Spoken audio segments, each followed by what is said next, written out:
Chapter 4. The late morning sun warmed the sidewalk as Gwen and Milo exited the OTT hotel and strolled onto Main Street. Gwen slid on her sunglasses and unzipped the neck of her purple fleece.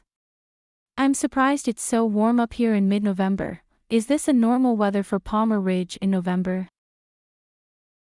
We're at almost 10,000 feet. The sun is a lot closer to us here than it is when you're in Denver. As long as the sun is up, it's pretty warm. Once it goes down or gets overcast, forget it, frozen tundra time." "Well, it certainly was cold last night. I'm going to bring a second blanket tonight." Milo nodded. He was already looking forward to setting up camp. "So, how long have you lived in Palmer Ridge?" "About 5 years. What brought you here?" "I figured it's as far away from Washington, D.C. as I could get. So, it was perfect." His brow furrowed as he answered her. "My parents lived in Washington for a while."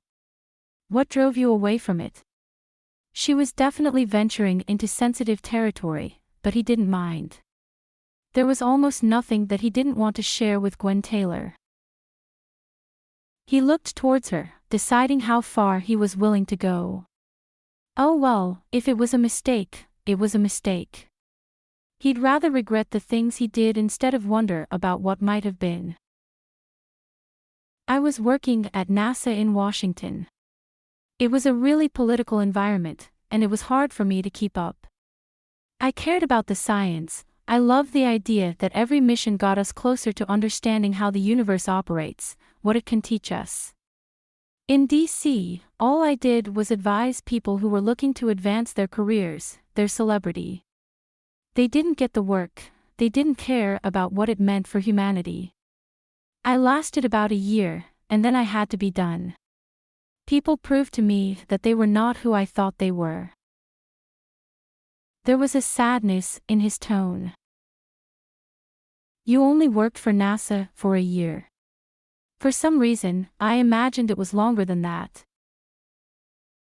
"No, I worked at NASA for over a decade. Most of it was in Maryland at the Goddard Space Flight Center. I loved my lab there. It's the most amazing place in the world." His eyes shone as he described the best time of his life. "I sent experiments into space, I worked on Hubble, I was able to make such amazing contributions there. Best job ever." "Why did you leave it, then?" "Let's just say I took advice from the wrong people." And just like that, Milo's walk down memory lane ended. They walked in silence for a moment. Gwen wisely brought the conversation back to Palmer Ridge, which seemed to be his comfort zone. "Is there only one Main Street in Palmer Ridge?" Milo smiled, visibly relaxing. This, at least, was a question he could answer. "No, we have Main Street and 2nd Street. All of the shops and restaurants are contained on those 2 streets." He nodded to the man walking on the other side of the street. "Good morning, Bill." "Good morning, Milo.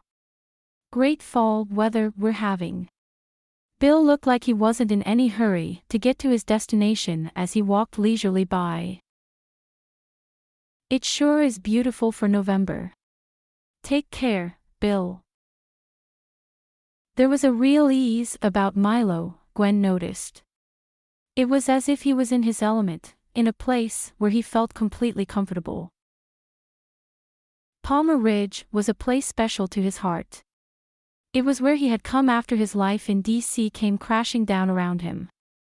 It was home. After a quick stop at the Yarn and Beach shop for some hand-drawn postcards, and then a run through the Colorado shop for jars of homemade chokecherry jam and bags of chocolate-covered raisins billed as moose poop, the souvenir shopping was complete. "So, is any of that for family?" Milo had been quiet throughout her spending spree but restarted the conversation as they headed back towards his truck. No, it's all for friends and colleagues. My parents passed when I was in college, and I have one sister. She's an attorney in California. It's been a while since we've seen each other. Work doesn't leave me much time to socialize, so my colleagues are like my family. How about you? Any family in the area? No, my parents are out on the East Coast, both retired. No brothers or sisters. No colleagues anymore. Gwen looked at him wistfully. Sometimes I wonder if I'm missing out. I work so much, there's just no time to form those really valuable relationships, you know? As I'm getting older, I'm starting to worry that I'm missing out. Milo was silent for a moment. Relationships aren't all they're cracked up to be, but I understand what you mean. I followed a similar path. You have to give up a lot to get to the peak of your profession. Yes. Sometimes it feels like the only thing there's time for is work, perfecting your skills. Do you ever get lonely? Sometimes. But I've learned that lonely is far better than some of the other things you could be. So, I'll choose that any day. Milo said it with such finality, it was clear that was the end of that conversation. His chest was tight, and he cleared his throat to try and clear away some of the memories that had started to stir. No sense in revisiting the past. He couldn't change it, but he could learn from it. Do you feel like getting some lunch at Midge's before you bring me back to my car? My treat. I have a better idea. You're going to have to trust me on this one. Okay. He felt a little jolt of excitement as she agreed with him. Geez, what about learning from the past, Milo? He almost regretted the suggestion, even as it came out of his mouth. He had learned to operate with a good amount of reason and healthy suspicion. But there was something about Gwen that made him want to throw caution to the wind. He was so sure of himself around the building blocks of the universe, but put him in front of Gwen, and he turned into a babbling idiot who didn't know which direction he was going. What was this crazy effect she had on him? After a short walk, they were following a meandering path to a craftsman-style log house. Where are we? Gwen had been waiting to ask for the entire 10-minute walk. My house. I'm going to make lunch for us. Milo took his keys out of his pocket and opened the heavy, forest green front door.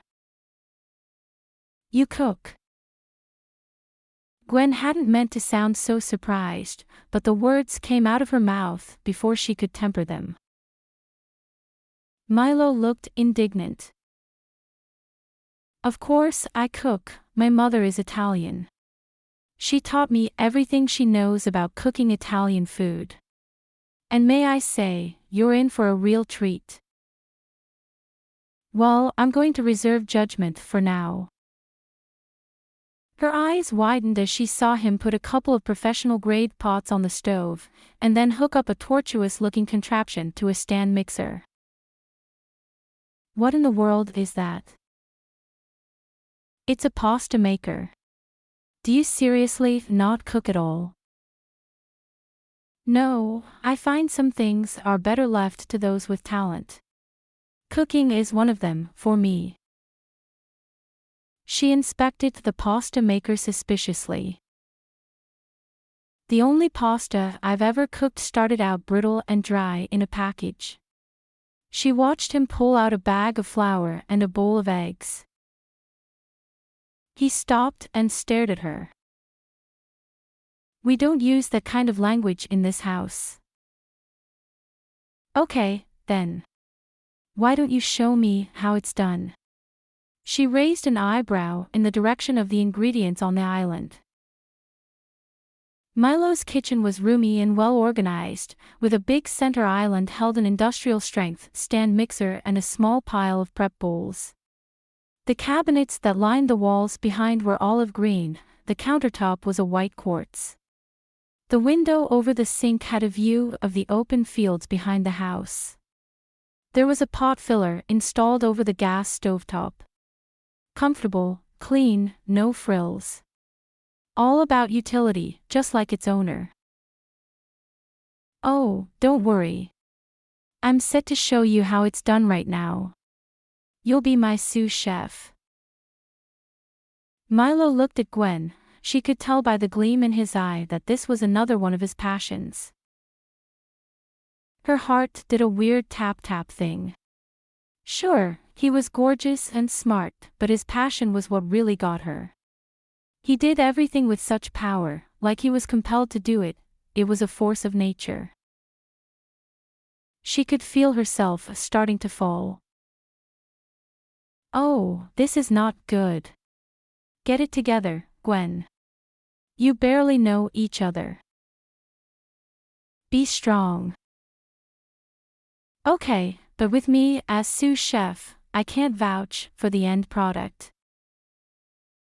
Don't worry, I can. It will be a masterpiece. Could you whisk 4 eggs in that blue bowl? Milo was trying to get back to business.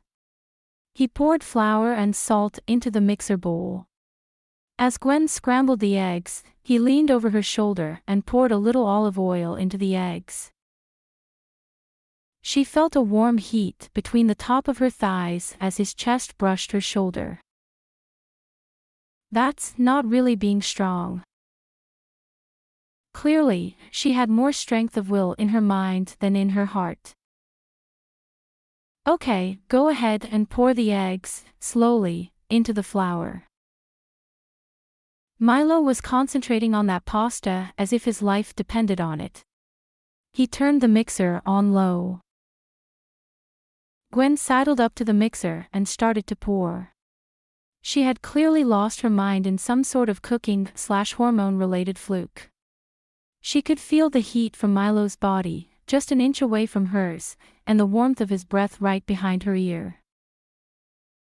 He was just so big and solid, so strong and warm. She felt like she'd known him forever. She had never even considered having a quickie with someone she'd only known for 24 hours, but Milo, and the cooking hormones, were starting to tempt her into things she wasn't going to be able to walk away from. See how the dough starts to come together. That's what you're looking for. Could you sprinkle some flour onto the countertop, please? Thankful for a distraction, Gwen sprinkled flour in a small pile. She spread it into a thin layer on the counter and the softness of it coated the tips of her fingers. This isn't regular flour, is it? No, it's 00 flour, it's super fine, it makes the pasta smoother. I mix that with a little semolina. That's a little rougher, it creates pasta that will hold on to the sauce when it's cooked. He handed her the disc of newly created dough that would be their lunch. Go ahead and knead it a little in the flour. Knead it. Like bread. I don't know whether I have the skills to make that happen. Gwen was clearly doubtful. Of course, you do, just knead it back and forth, put some muscle into it. I know you can do it. Milo stood behind her, and Gwen forgot to breathe for a minute. Just push down on it with the heel of your hand, like this.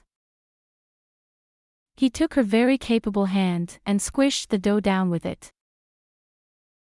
He noticed her nails were short and naked, guessing that cardiac surgeons didn't have the ability to keep up a fancy manicure.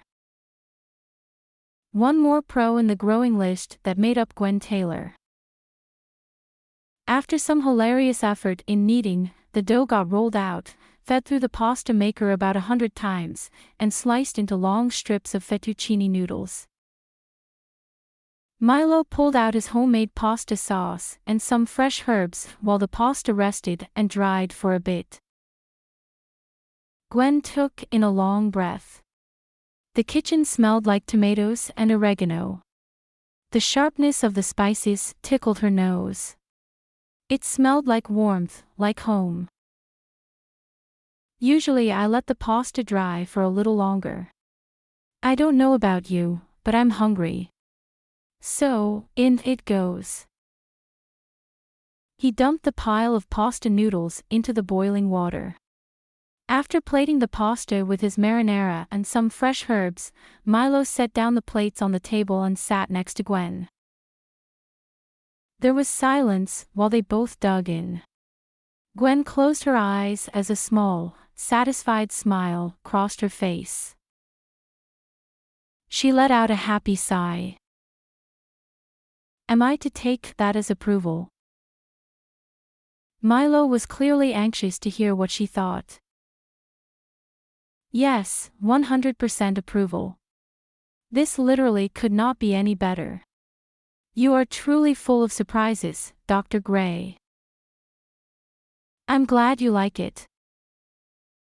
The relieved smile on Milo's face caught on her heart. She understood how hard it was for him to put himself out there. To others she lived that life herself. And cooking with him had made her feel so vulnerable, so exposed. Maybe because she could see he put so much of his heart into it. She couldn't even imagine what it felt like for him.